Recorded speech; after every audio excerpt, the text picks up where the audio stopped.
Hey guys, it's Scott with Scottie B Cards, and in this video I want to talk all about Wander Franco rookie cards.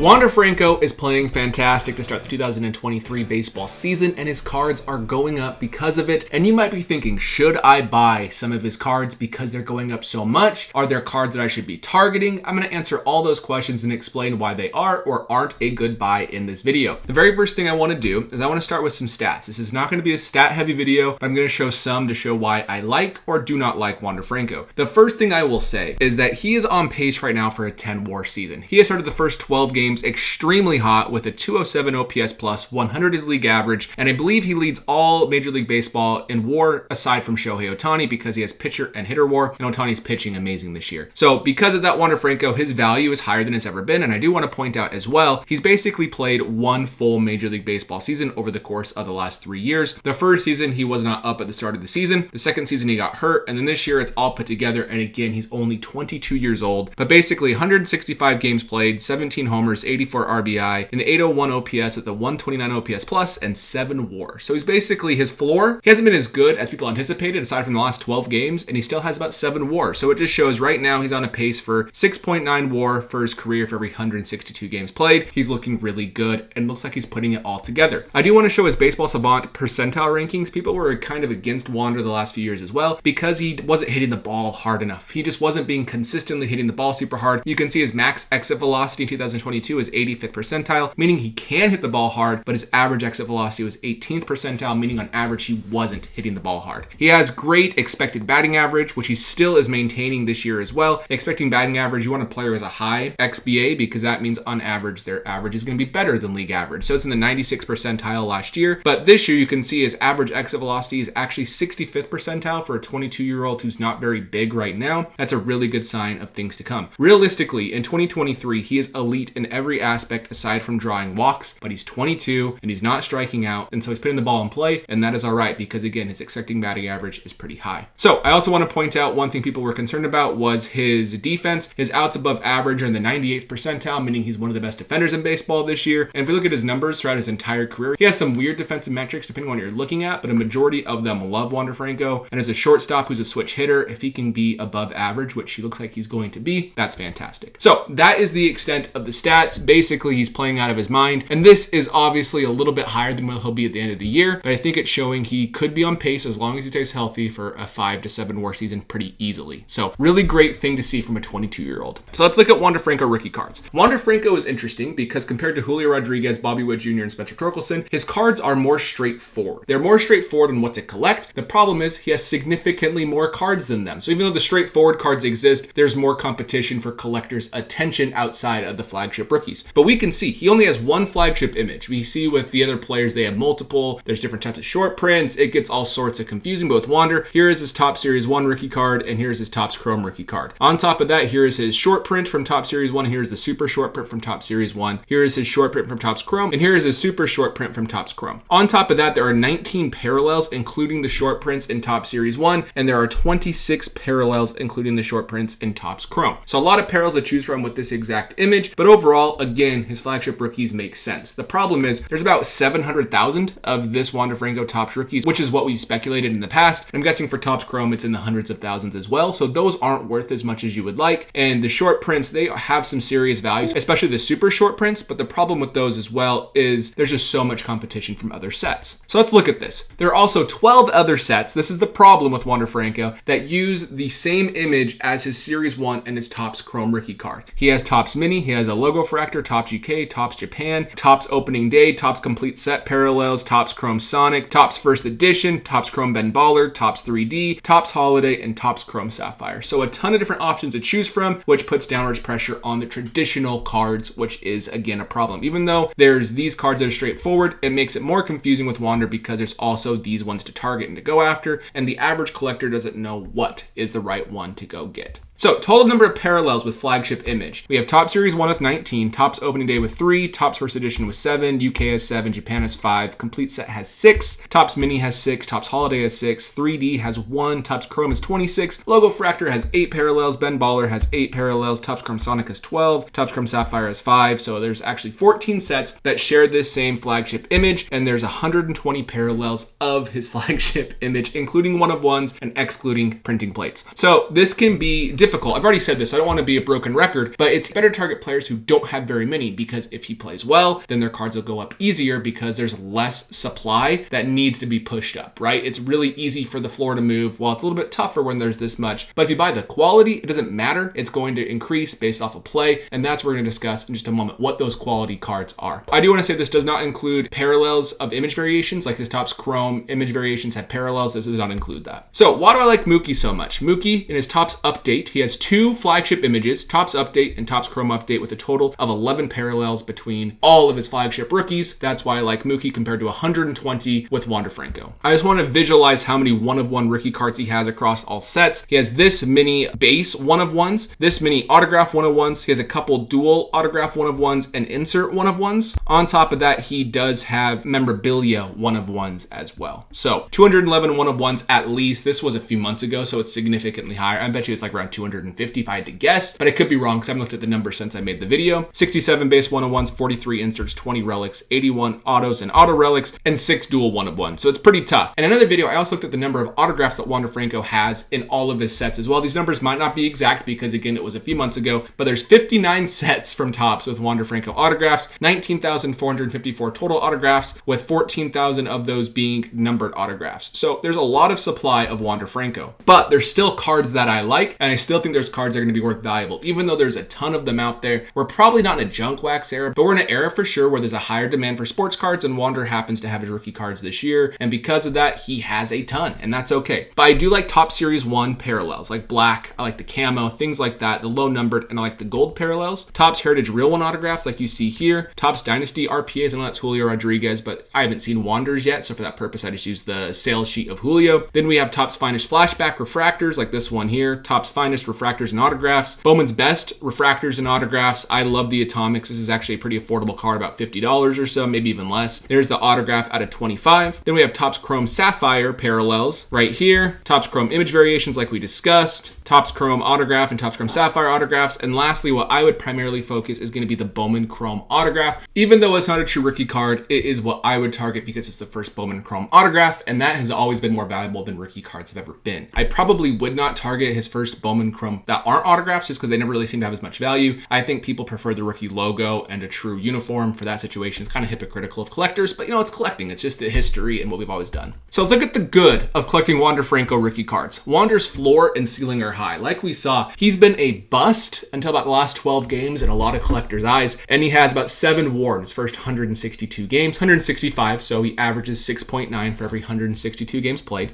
Wander plays a premium position with above average defense. This is how you get good WAR numbers. If you're offensively strong in center field, catcher, or shortstop, you're obviously going to have better wins above replacement value than someone who's a good offensive first baseman, because it's easier to replace the offensive production as a first baseman or even a left fielder. It's a little bit easier. So for that reason as well, Wander has a good floor. Wander has extremely high stats like expected batting average, which shows he makes really solid contact and it's not a fluke, which I do love. And his flagship cards are surprisingly clear compared to Bobby Witt Jr. and Julio Rodriguez. Even though there's a ton of them, we know what the right images are, we know what the right parallels are, and so it makes more sense even though there is a big supply. His team is in a good position to be relevant and plays in a big market. They started out, 13-0? I think they're about to beat the Red Sox today. Spoiler alert, you're watching this tomorrow, so it shouldn't be a big deal. But they're about to be 13-0, which has only happened a few other times in Major League Baseball. Let's look at the bad. Wander might not have major power upside. Right now, he's shown more power than he ever has, and in the minors, he had some decent power. So this could develop as he ages, like we see with a lot of superstars. But if it doesn't, power is really important for players' collectability. Collectors dig the long ball just like chicks dig the long ball, and so I think it's important, but I think he might be able to develop that. People do not seem to care for the Rays, and he is now signed there for the long term. Even though the Rays are a contender and they'll be in the postseason, it just doesn't seem to really garner much attention, whether that's fair or not. This has become less important in recent years. In the past, it really mattered. Nowadays, it's not as big of a deal. Obviously, Anthony Volpe for the Yankees, if he's able to be as good as Wander, I'd bet his values would be higher than Wander because he plays for the Yankees. Yankees, but overall people are willing to watch whatever team and collect from whatever team. He had some injuries that have kept him off the field in the past. I think he broke his hamate bone in his hand last year. I could be wrong, but I think he did. And on top of that, he had other injuries that kept him off of the field. So that's a concern, but he's looked great so far. 12 games. If you can see what his potential is, we've seen players like Byron Buxton, great potential in the first month, and then they never play again. So let's hope that's not the case with Wander. And this is the last one. He has some split issues. He's never really hit well at Tropicana Field and has always had some weird righty-lefty splits. The crazy thing is this year in 2023, those have both switched. Now he's actually playing significantly better at home, and his actual righty-lefty splits have switched, which is a great sign. So I think he might have actually conquered the splits issue, but again, it's early, so that could be something to watch for. I'm personally not too concerned about that. And the ugly, Topps has printed so many sets and parallels that a lot of his cards will not hold value unless you have the cream of the crop. They will always have some value, but it might be $20 to $40 versus a couple $100 like Mike Trout rookie cards. People say, why is the Topps update card worth so much? It's because it's his only flagship rookie, and the set was not printed that much. I think there's about 70,000 Mike Trout rookie cards out there, and his Topps update rookie, only about, 20 to 30,000 have been graded. I could be a little bit off on those numbers, but the point is, compared to the 700,000 Topps Series 1, plus he has the 12 or 14 other flagship image sets, that's why it's a little bit harder for him to maintain value like a Trout, who has just the one that's easy to target. So I also don't know how much upside there is right now, just because his cards are already so expensive. Even with his slow start the last few years, people are still speculating on him because he's a super prospect and he was 20 years old when he debuted. So the bad news is I don't know if he can maintain or gain that much value. If he gains value, can he hold that value once he slumps, like we're seeing with Juan Soto, he's slumping a little bit, or if he has an injury like we saw from Acuna Jr., which just shows, right, we see these big spikes and the players are doing great, and then just one small inconvenience happens and collectors just bail. And if that can be the case for you, it can really hurt your collecting potential. I know some people are not looking at this as investments. I'm not saying you should, but nobody wants their cards to go down if they paid a lot, even if you're a collector. And so that's just something to be conscious of. If you're buying the right stuff, the floor will be higher and there's probably less potential to lose more money, but you never know. So in conclusion, target the right sets. I like the ones I showed personally. I've always liked those sets across all rookies, and they're the ones I like to target. Bowman Chrome autographs, even though not true rookie cards, might be your best bet. Wander has amazing upside if he can remain healthy, which if he can, again, his floor is insane. And on top of that, his cards are not cheap. So buy smart and don't overpay. Don't feel like you have to buy because you're going to miss the boat. There's always going to be another player you can buy. There's always going to be opportunities to buy other players that might be slept on, that are not even close to value of Wander, and so forth. So other than that, thank you for watching. Let me know in the comments below what your thoughts are on Wander Franco and if you're targeting his cards, and I will see you in the next video.